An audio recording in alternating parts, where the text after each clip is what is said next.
정하나의 바칙한 브리핑.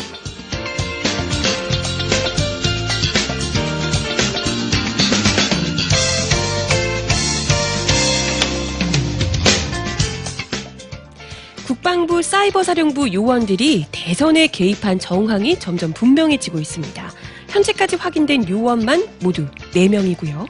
사이버사가 국방부뿐 아니라 국정원 예산까지 받아서 활동해온 것으로 드러나 충격을 주고 있습니다.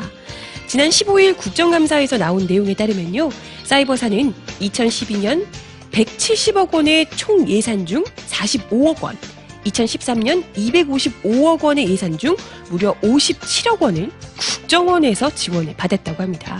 이 정도로 거액의 국정원 예산이 사이버사에 지급이 됐다면 사이버사가 사실상 국정원의 하위 정보활동 파트너로서 지위를 받는 것 아닌가라는 의혹이 합리적인 의심이 아닌가라는 생각이 드네요.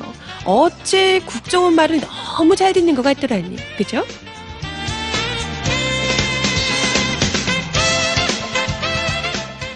보건복지부가 국정감사를 앞두고 기초연금 공약 후퇴를 비판하는 야당에 대한 대응 논리를 담은 전략보고서를 새누리당 의원들에게 배포한 것으로 드러나 파문이 일고 있습니다. 일종의 커닝페이퍼를 줬다는 얘기예요. 어제 민주당 보건복지위 위원들이 입수한 기초연금 야당 의원 반응 대응안이라는 제목의 문건에 따르면 야당 측 비판에 대해 유형별 대응 전략을 구체적으로 제시하고 있다네요. 정부가 새누리당을 허수아비로 내세워서 복지 정책 후퇴에 대한 공격을 어떻게든 피해보려는 모습인데요. 그걸 또 시키는 정부나 시킨다고 영혼 없이 따라하는 새누리당이나 참 수준 떨어집니다. 그죠?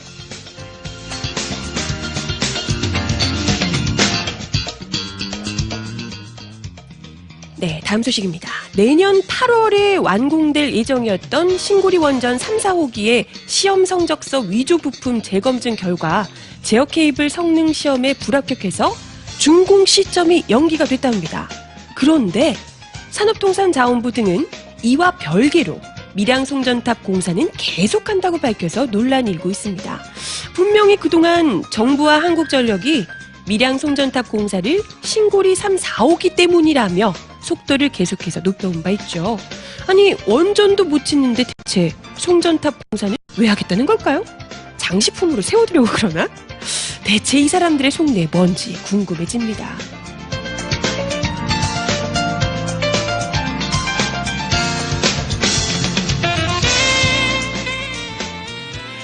이명박 전 대통령이 서울시장 재직 시 복원했던 청계천의 유지 보수비가 당초 예상보다 4배나 많이 들면서도 설계 부실로 비만 오면 통제되고 있다는 지적이 제기됐습니다. 어제 백재현 민주당 의원이 서울시로부터 제출받은 청계천 완공 이후 연도별 유지 보수 현황에 따르면 청계천이 복원된 2006년부터 2013년 8월까지 청계천 유지 보수에 쏟아부은 돈이 총 565억 3,900만 원에 달했다고 합니다. 으따. 네. 이전 대통령이 추산했던 예상치를 4배나 웃돌고 있는 셈인데요. 이뿐만 아니라 청계천은 홍수기만 되면 주변 유역의 하수구에서 유입된 물로 빈번하게 범람해서 완공된 이후 총 283회에 걸쳐서 3,013시간 동안 출입이 통제가 됐다고 합니다. 그러니까요. 4대강 사업의 축소판이라고 불리는 청계천이 이 꼴인데 전국을 청계천화시킨 4대강은 오죽하겠습니까? 아우 정말 답답해지네요.